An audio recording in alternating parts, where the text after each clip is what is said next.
It's Thursday night and time for Banana Shirt Good News Only. The results from Fat Bear Week are in, and the winner is Chunk. He's 32 years old, 1,200 pounds, and he does have a broken jaw, but it's healing. He was voted the fattest bear in Katmai National Park by 96,000 people, beating the second place finisher by over 30,000 votes. And did you guys know that bears don't actually go sleepy night-nights for the entire winter like I thought that they did? No, they enter a state of torpor, it's called, where they can slow down their heart rate, breathing, and metabolic processes.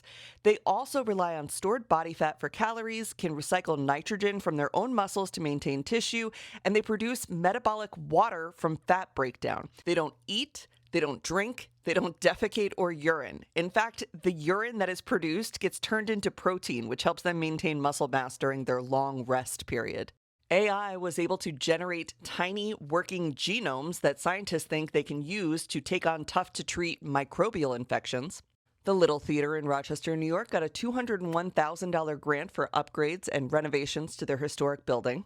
Constellation Energy will spend $340 million to improve water quality at Maryland's Conowingo Dam.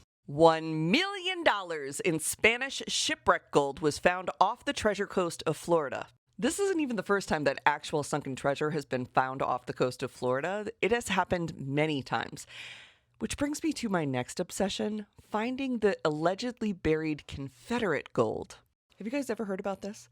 There's this conspiracy theory that the Confederates actually buried their gold and ended the Civil War, not because they were actually ready to surrender, but because they wanted to fund a future Civil War. Anyway, people are always looking for what they call like the rebel gold or the Confederate gold, and I've become recently very obsessed with these people.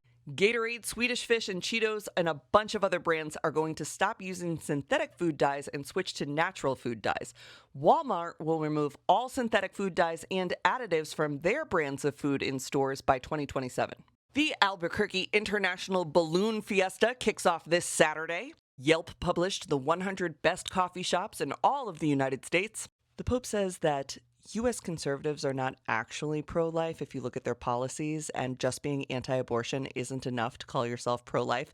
In addition to that, the FDA just released a new generic abortion pill. In TV news, the Ultimatum Queer Love has not been renewed for a third season. That is really only good news to a certain amount of lesbian couples who were planning on trying to go on the show. Best to save yourself the embarrassment. But if you are looking for some good TV, last night I started watching the series on Netflix Wayward, starring Toni Collette, and it is incredible. It's super good. As always, please leave us your good news in the comments so that we can cheer for each other, and remember that there is something to look forward to tomorrow, and it's not all bad news.